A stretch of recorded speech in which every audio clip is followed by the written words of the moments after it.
Well, hello faculty, hello students. My name is Horace Ballard. I'm the Curator of American Art here at the Williams College Museum of Art.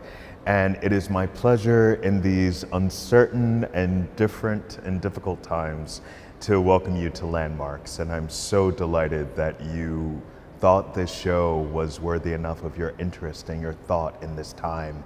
You know, this show really began when one of the biggest conversations we were having around the world was thinking about climate precarity and climate justice. And while those issues are definitely still at the fore of importance to people all around the world, we also are dealing with issues of pandemic and racial and social justice. I still believe that looking at photography can help us through this moment. And so I'm so delighted to return to Landmarks. This is my first time back in the space in 6 months to think about some of the themes and to highlight some of the really special works. Landmarks looks at over 120 years of photographs. The earliest one is about 1898, and the most recent one is 2018. And this period roughly spans the years between our own moment, 2020, but also the invention and the mass circulation of the Kodak Brownie camera in the year 1900, which made photography something that many people all around the world could enjoy. The exhibition, Landmarks, is based on 4 broad themes. Photographers going into the landscape to photograph landmark buildings and landmarks of an environment, as well as landmark impressions, like incredible photographs of wars that changed the course of human history, as well as landmark photographs that were so important into both announcing new innovations in the medium itself. So we're going to be playing fast and loose with time. One of the joys about this show is that we did not install it chronologically. We installed it thinking more about size and thinking more about urban centers versus more rural localities. And so I hope that you get a sense of the breadth, not only of the Williams collection of photographs, almost 3,500, but also the breadth of artistic practice all around the world. And of course, if you have even more questions and are deeply interested, you can always go to our website and learn more and also see the catalog for the show. I am standing in front of a wonderful work that is on loan to Williams for the course of this exhibition. This is an incredible work by Hiroshi Sugimoto from 1993, and it's from Sugimoto's Theater series. Hiroshi Sugimoto, like another photographer many of you might know, Sally Mann, is often thought to be part of the New Romantics generation in photography. He is a photographer who's deeply interested in 19th and early 20th century practices. He also is deeply attuned to the ways that as human history advances and human civilizations grow and change, and thus the medium of photography also grows and change, we also lose something in that incredible innovation. And Sugimoto's incredible conceptual practice calls us back to attend to how the height of photographic innovation can also reference an older form of seeing the world. The theater series was started by Sugimoto in his first decade of arriving from Japan to Los Angeles in 1970s, and the series starts in 1978. This image is from 1993. It's an ongoing series, and it is an image of a drive-in, a very famous drive-in, the Van Buren Drive-In in Los Angeles. And as you notice that in the center of this image is a huge white rectangle. Many might think that this is a moment of overexposure in the film itself. But this is the brilliance of Sugimoto's theater series, because each of the images is a condensed version of an actual film that's playing, whether in a theater house or here in a drive-in. So say a film is about 2 hours and 30 minutes long. Sugimoto would condense that into a camera exposure that was 20 minutes and 30 minutes long. So what we're looking at is a 15-minute and 38-second exposure on an 8x10 large format camera that is looking at film being played. But of course, over the length of time of that exposure, we actually get a blur in the image itself. However, in the built and natural environment around that moving image, when natural bodies like trees swaying in the wind or clouds are moving much more slowly than the rapidity of film, we actually get incredible stark clarity and gradations. So the sense that the human-made moving image is a blur, but the natural environment gives us incredible precision and these elongated, even elastic clouds at the cornices and right at the edge of the shot. The next photograph is one that is one of my favorites in the collection, and it is one of those photographs that I mentioned earlier that accords with the theme of a landmark impression in the history of photography. This is Berenice Abbott's 1932 Night View, New York. Take a look at this image. There is no center, there's no moment where there's kind of a central node and then we radiate out, and there's no moment from which we can go from, say, the lower third of the image, which we would often think about in an image of this size as being the foreground, to middle to back, right? In fact, what we're doing is looking straight down. Berenice Abbott hanged her camera from the 30th story of the Empire State Building on the shortest day of the year, December 20th, 1932, between the hours of 4:30 and 5, when the lights of Midtown were coming on.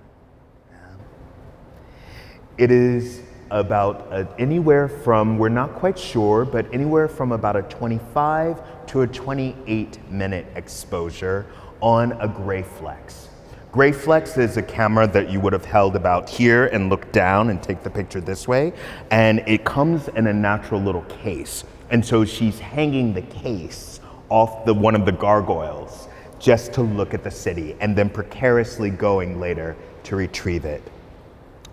One of the things you notice about this image is that your eye is always moving. There's no point, because there's no central node, there's no point where our eye rests. And so this image is famous as an impression in photography because it's one of the first images where we get that incredible modern rhythm that New York City is so famous for. It is a perfect alignment of a medium, photography, which is often called the first and the best of the modern mediums, and an incredible world-class city. In the background, in the contextual kind of historicis of this image, is the sense that we are still deep in the heart of the Great Depression. And only months later, after this image is made, Berenice Abbott is going to join her friends like Walker Evans, like Dorothea Lange, and take other incredibly important and incredibly iconic images of the American heartland during this time for the Farm Security Administration.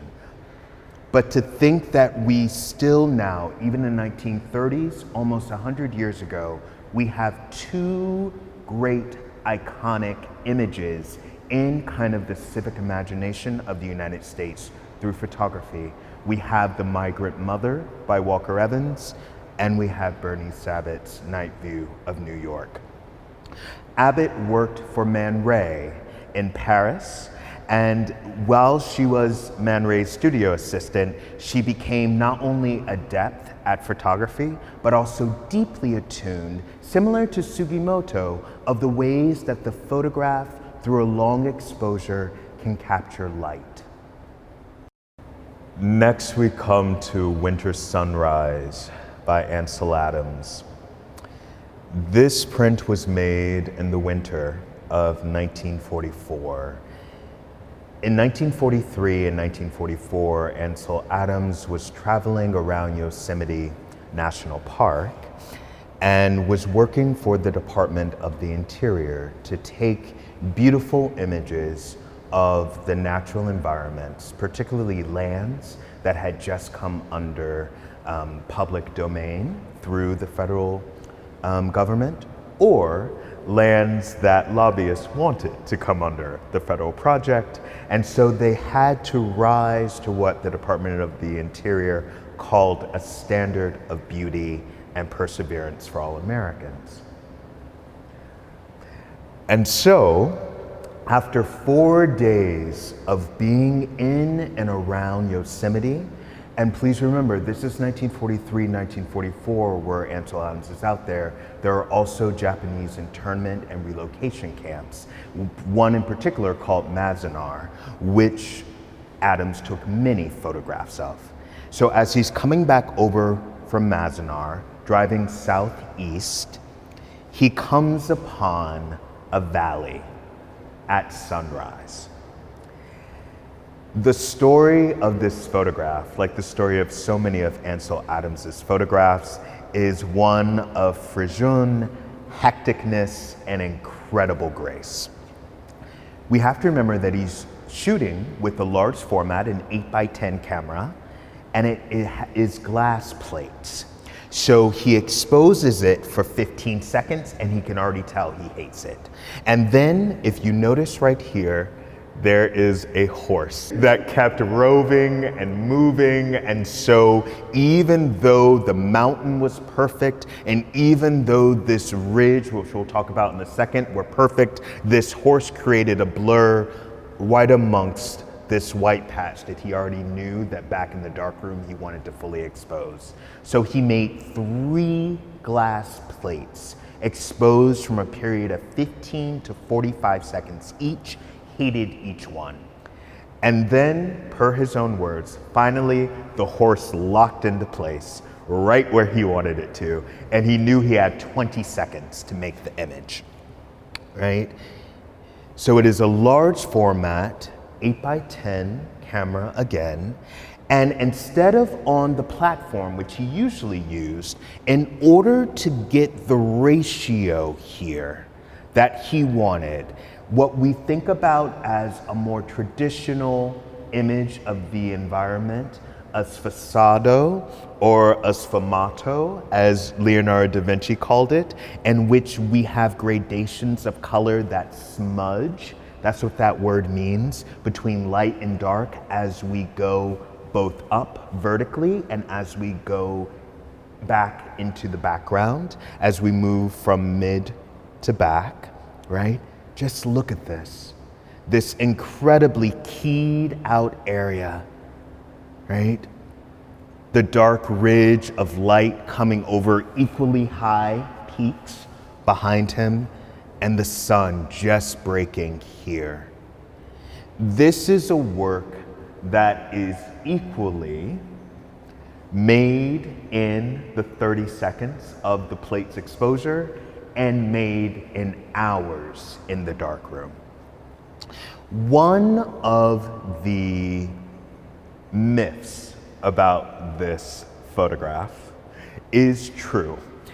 Right here is a little LP. The local high school had cut the grass and then painted a big white circle and then arranged rocks in LP. Earlier prints of this work, prints made directly in the mid to late 40s after it was taken, still showed the LP, and Ansel Adams hated it. He said it was an ugly carbuncle in the photograph and one of the worst interventions that human beings had ever made on the landscape. He was not shy about augmenting photographs, even in the 1940s, to achieve for him a more standard of beauty. His words, not necessarily ours. But one of the interesting things is that you can only fix that in the darkroom. And so Adams in his later life called this one of the most complex images that he ever made and ever had to print, because with each successive printing, he was trying to get that LP more faint, and then invisible. With our print, it is almost invisible. And it didn't take him very long to achieve it.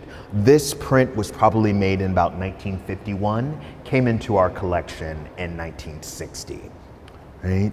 But it's so amazing that as he's playing with the contrast then between this hillock and the high peaks above, as he's making this darker, he also has to remember to keep this as light as possible so that you can get the articulation of trees and space. These three works came into the Williams College Museum of Art's collection about a year ago. They are in the order the artist prefers: Dick, 2018, Stone Bloom, 2018, and Soft Stone, 2015. The artist is Elle Pérez, the first non-binary photographer whose work came into the collection, and a photographer that has deep roots here in the Berkshires and at Williams College as a former member of the faculty. Dick had the honor of being selected for the Whitney Biennial in 2019. These two works were in Elle's first solo show at MoMA PS1 in 2018 called Diablo. We are the only museum in the world that owns all three Elle Pérez works, and the only museum that have a triptych that, in the artist's own words, is a postmodern landscape in the making. Dick is a self-portrait. Notice the confluences and the rhythms of geometric and curvilinear lines, which at once seem to mesh and gel through the artist's own body, but actually fragment and vector. And then we get Stone Bloom, an incredibly personal work made in the artist's home community of the Bronx. It is a photograph of a concrete floor splattered with decades of blood. This place was a former Jewish kosher deli, and then it became a halal butcher shop. And now it is abandoned, but that pigmentation from its former history still remain.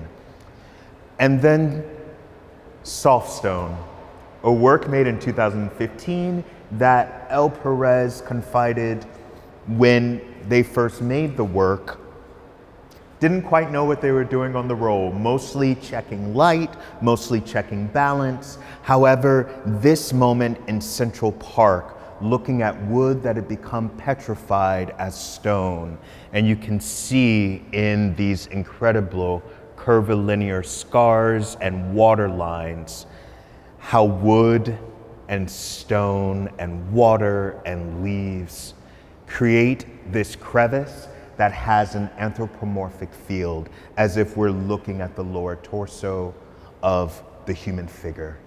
And then all three together give one both the sense of the artist changing space, an image made in Brooklyn, an image made in the artist's home community in the Bronx, an image made in Manhattan, in the spaces that first gave the artist fame.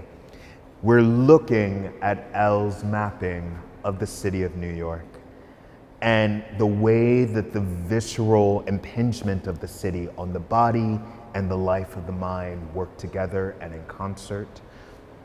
The artist is very frank about their own transitioning between and into gender. And to think about wood, stone, skin, mud, water, air, blood coming together, uniting us, connecting us, is quite powerful indeed. One of the significant impressions, moments, historical moments in the history of photography is the late 90s, when we go from what is often called analog photography to digital photography. We've just talked about the Ansel Adams and how even in the 40s, Ansel was not shy about augmenting, changing the image to come to a vision that he wanted. Elle plays with scale and thinks about kind of scalar proportionalities that are now available to photographers with digital imaging, as well as digital augmenting of the print to bring color to the fore. But one of the beautiful kind of synergies between these three works is that the eye is constantly darting and making connections, making elisions. The eye is always bringing these together and separating them out again, and also thinking about them in various components and in various sequences. This is the artist's preferred sequence. Should another museum ever wish to show them, we have the artist's permission to make sure that they show them only in these three pairings, in this sequence, in this way. But of course, for students and faculty, should they wish to study them in our Rose Study Gallery, you can see individual photographs. One of the things that curators think a lot about is proximities between works and resonances over time. I had mentioned early in my introduction that this is one of the only photography exhibitions that you might encounter that is not hanging things either to chronology or to geo-specific location, but rather is thinking visually, almost sonically, between the rhythm of scale, the rhythm of color, the rhythm of place, about how legacies around certain content, legacies around certain positionings of the body in either the built or natural environment can form an affinity and allow a viewer to really explore with their own eyes works that they might know deeply and works that might be new to them.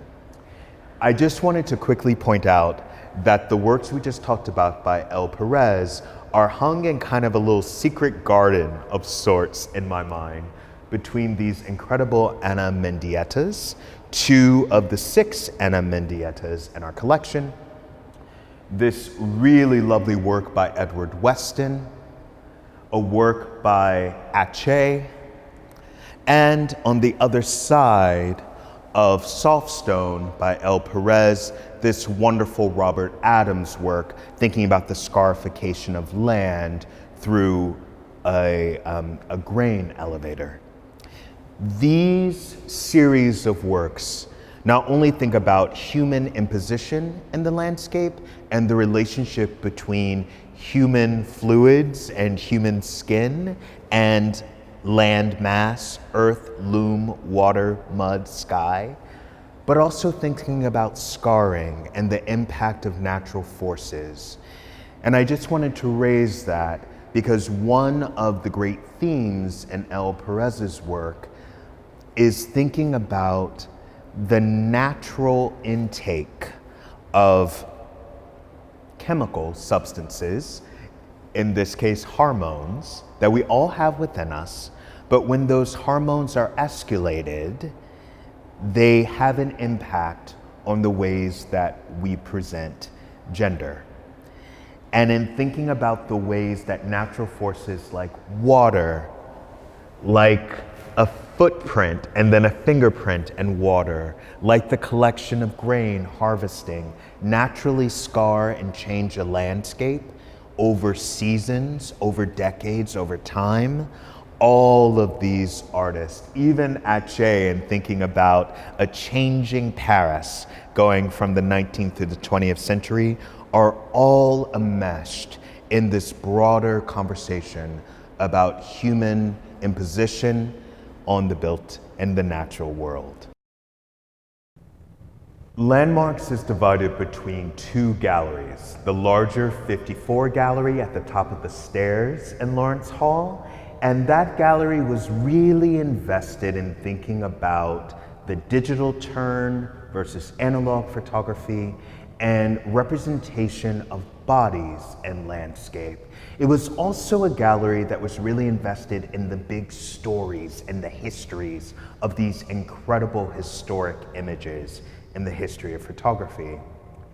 Now we're in the Crow Gallery, smaller in scale, a bit more intimate, and we do move naturally in a kind of counterclockwise positioning as we think here specifically about documentary photography. Walker Evans was a student at Williams, only for about 3 semesters, but that was longer than he was a student anywhere else. And as one of the great documentary photographers of the 20th century, Williams very soon, after his incredible work on the Brooklyn Bridge series in the mid-20s, started collecting Walker Evans's work during his lifetime and then subsequent generations of his students, giving Williams one of the largest single documentary photography collections of any college art museum in the country. Over the decades, since the 20s, almost for about a century, curators have been putting their mark on the collection. One of the photographs that I deeply wanted for our renewed thinking about climate precarity, our renewed thinking about the interrelated lives that plants and animals and humans lead, was that image that both in environmental sciences, religious studies, comparative lit, the history of photography, the history of science, astrophysics, astrology, that one image that brings all of those disciplines in the late 60s together and gave humans a landmark impression of their world. And that, of course, is William Anders's Earthrise image from December 24th, Christmas Eve for some, 1968. Broadcast live on 7 different continents and over 50 different countries simultaneously. This image was the first time that human beings had seen the Earth from space. It is tilted. And we've talked a lot about that tilting. There are 2 images here. There is the video feed image, which NASA showed through live stream, that in Great Britain was tilted, but for an American audience on a 10-second delay was quickly flipped to give the American audience a sense of a horizon. The sense that a horizon is necessary as we think about a landscape. But what we're looking at is the lunar surface of the moon and then the Earth rising. The rise is created as Apollo 8, that very famous mission, they circled the moon 8 times. And this photograph was taken on the 6th rotation. So as they're coming over the curve of the moon, the Earth appears to be rising through centripetal force. Okay? There are 3 photographs, all taken by William Anders on a Hasselblad camera. The first 2 are black and white. They were taken during the 3rd and the 5th rotations. But as they began the 6th, Anders says to Jim Lovell, please pass me the canister of color film. And this was the image he took. that quote unquote blue marble coming up from out of the blackness. The fact that this photograph exists in NASA's hundreds of thousands of photographs by both astronomers and rovers now of these celestial bodies, their surfaces, their interrelationship to each other is quite extraordinary. This is one of the few that we actually attach a name to. One of the beautiful things that William Anders talks so eloquently about after this incredible, iconic moment in history and moment of flight is how in the weightlessness of space, there was no up, down, north, south. And so as they made that rotation over the lunar surface and he was trying to correct, he wanted this image of Africa.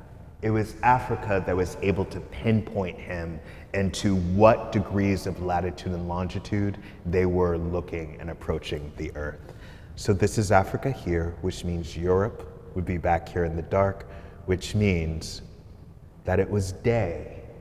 If the sun's over here, it was day in the United States. And that sense of three Americans being in the blackness of space, seeing this incredible moment that human beings had never seen before, their Earth from outside of its orbit, and to know that even though they could not talk to and see the people in their own homeland, those people were being lit by the sun. It's a beautiful image. It's an incredibly poignant image. But for me, seeing Africa here, knowing that the Americas are over here, Europe is over here, it just conjures the incredible rarity for one image in an instant on a single day at this time in history to change the way that all human beings alive at that moment see themselves and their relationship to each other. And this image was one of them. It is one of the great documentary photographs of our time. This incredibly to scale photograph on a muslin banner is entitled Cotton Picking, and it dates from the year 2000, and it is by the artist Carrie Mae Weems. It is part of Miss Weems' The Hampton Project series. The Hampton Project was a series that had its debut here at the Williams College Museum of Art. The core of the series references the relationship between Williams College and Hampton University now in Tidewater, Virginia, my home. After the Civil War, and in some cases, like in Tennessee at Fisk, even a little bit before, many young men from the North who were trained to be school teachers or ministers, particularly in the Lutheran and Methodist or the Congregationalist traditions and polities, started some of the renowned and incredibly formative for the African diaspora and Native and Indigenous communities, the groups of colleges and universities we now call historically Black colleges and universities. Hampton is one of the oldest, and from its founding, Hampton had a camera club. Photographers in our collection, like James Vanderzee here from the Berkshires, also made photographs from the Hampton Camera Club. And as many of you might remember, last winter, we displayed our wonderful portfolio of Vanderzee photographs from the 1890s through the 1960s, and the two earliest ones were also made in Tidewater, Virginia, when Vanderzee was working for the Hampton Photo Club. This image of sharecroppers picking cotton dates from either 1898 or 1899, and it was taken by one of the first women in the United States to make a living on her photographs, Frances Benjamin Johnston. She was from the Boston area. She had an incredible storied life, traveling west and abroad, wearing pants, riding bicycles, smoking cigars. And she, along with another Massachusetts resident, Fred Holland Day, made some of the most incredible images for the Hampton Photo Club that showed African Americans 30 years after quote unquote gaining freedom, still attending to landscape and to land. Carrie Mae Weems in the late 90s was interested in Frances Benjamin Johnston and was also interested in the Hampton Camera Club and the relationship between Northern colleges and Southern colleges, liberal, mostly still all white institutions and historically Black institutions for both students from the African diaspora and Native and Indigenous communities. And Williams had some of these incredible negatives as the first president of Hampton College was a Williams alum. So between Williams's own archive and Carrie Mae Weems on behalf of the college and her own practice going to Hampton to find the resultant photographs and whatever negatives there were, Weems re-photographed the negatives. So we're looking at kind of like a double negative photograph or re-photograph the photograph in some cases. But instead of using film, re-photographed using digital camera, and then took that high-res image and put them to scale on muslin banners that as one approaches the image, the banner naturally moves in the space of the gallery. Visibly and syncopatedly making a connection between our lived experience in the contemporary moment and the past. Using scale, much like Elle Pérez uses scale in the digital medium of photography, allows the viewer and the subject to have a very different relation to each other than, say, the 8x10 images we're used to seeing from the middle of the 20th century at the heyday of documentary photography. So as this banner waves, we get to see this translucent skein filled with light, and these bodies blur in with the landscape as the image ripples and as we are meant to move back and forth across it.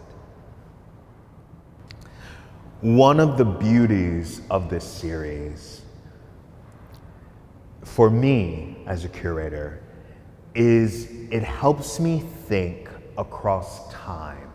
So much of this exhibition is bracketed by time, 1900, 2018, 1920s, right after World War I, and thinking about images we have of the Vietnam War or World War II right around the corner.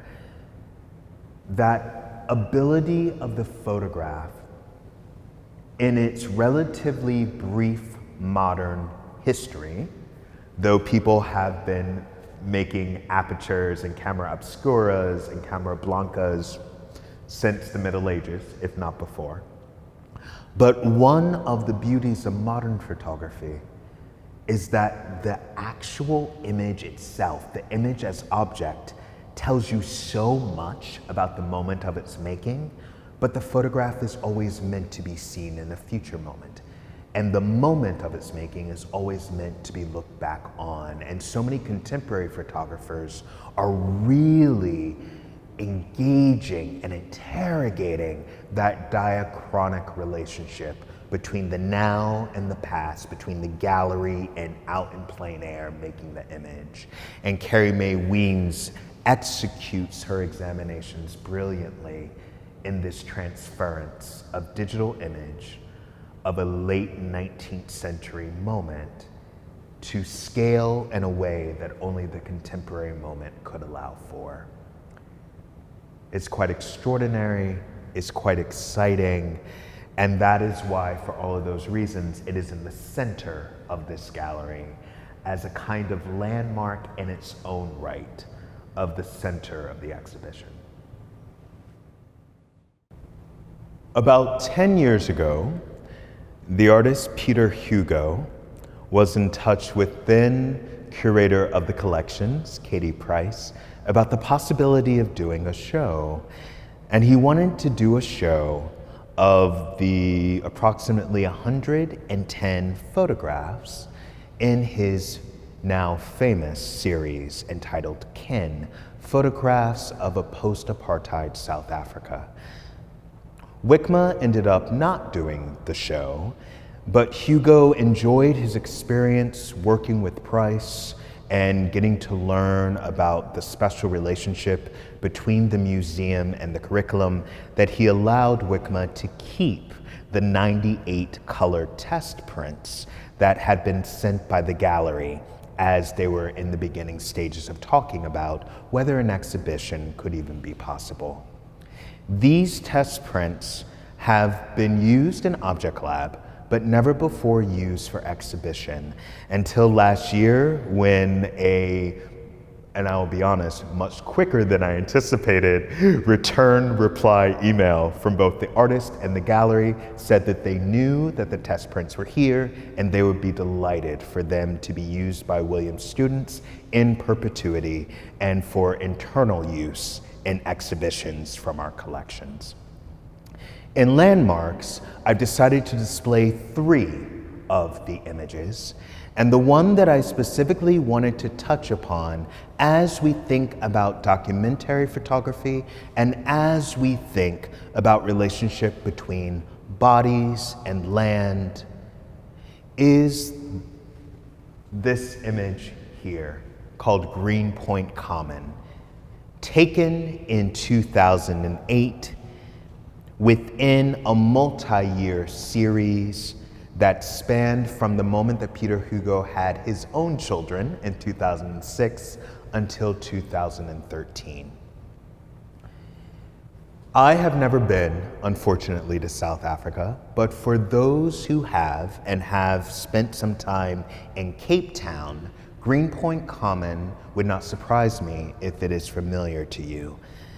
Bounded by the high hills of Cape Town, and particularly Signal Hill all on one side, and the Atlantic on the other, it is a place famous for its fog and for its wind-blown, swept trees. Even a short exposure made either on film or through digital processes in this atmosphere creates this beautiful, and I'll use this word again, sfumato, where we have that smudge or that gradual gradation of color from brown to dark brown to green to light green to pea green to yellow to white, all in this incredibly almost classical landscape tradition. And here, instead of staffage, we have a figure that the artist tells us is male, lying underneath this windswept tree.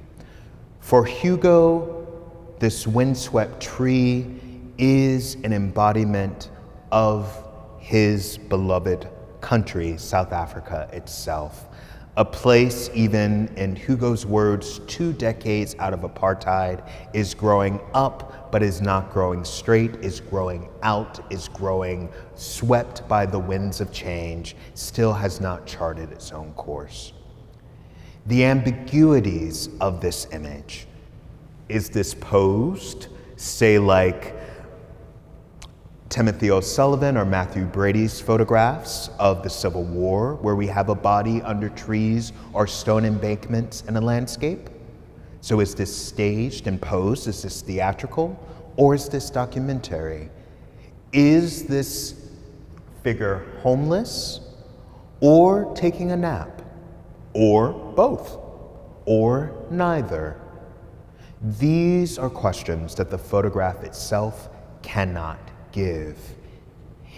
In playing with these ambiguities and even what we might call ambivalences, the unknowing, Hugo is reminding us that while the photograph can give a sense of veracity, a photograph cannot give truth. A photograph cannot give a clear narrative, right? A photograph does not always have embedded the context clues to decode and decipher its own internal rhythms or interpretation, always. What this also reminds us of is a broader question within documentary photography. Who has the right to look? Who has the right to say this is an image? Who has the right to say that this is art? And what is that distinction between art and documentary within photography? All of these are live questions, and they're not new ones, right? And with every innovation or technological change in the medium, these questions are bound to come up again and again, and they should, and they should. But because this is a color test print, this is not to scale. For those who might know Hugo's work, like Carrie Mae Weems' work, like Elle Perez's work, photographers deeply at home in the digital processes of photography often consider scale as one of the formal elements to create in this postmodern moment, some might even call it postmodern moment, to create affinity and relationality, a kind of relational ethics rather than a relational aesthetics, something that makes us ask these big questions. So because this is a color print, we do not have the full scale work, which is much larger and the details would be much clearer, right? But even in that clarity of detail would not come clarity of narrative. And that's why Hugo felt comfortable allowing WICMA for internal use and of course for student study to keep and to display the color prints, because scale here would not answer that fundamental question of who has the right to look. Before we close, I will also say that this photograph helps me also think through one of the big questions of the show, which is, what is a landscape, right? Why do some landscapes rise to the level of art? Why do some landscapes kind of eddy up in the cultural imagination at some moments and then fade from view in others? What charges a landscape and what histories does nature itself hold? Greenpoint Common is an incredibly charged space, I am given to understand, within Cape Town and within the country of South Africa. Both a space that was wrested from a Black community, then a space that became home to racetrack and a polo club, then a space that was a public park, then a space that became the site of protest, then a space that became the site of homeless encampments.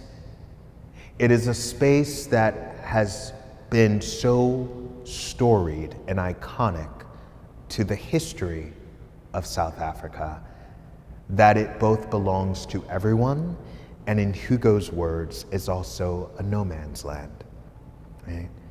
And so this lone figure underneath this tree in this incredibly rich atmosphere, right, helps us think beyond the photograph into the contemporary moment, into the politics happening right now, to ask, what does it mean to document your home? What does it mean to then share that documentation, that photograph with the world? Thank you so much for coming on this journey with me, hitting some of the highlights of the collection and ways that event some of the broad themes. Please, please, please, please be in touch with me or with Liz Gallerani, our incredible curator of academic programs, if you have more questions. And as always, open to appointment. These galleries are here for you. So thank you all so very much, and I hope that we'll be able to gather in person on the other side of this season.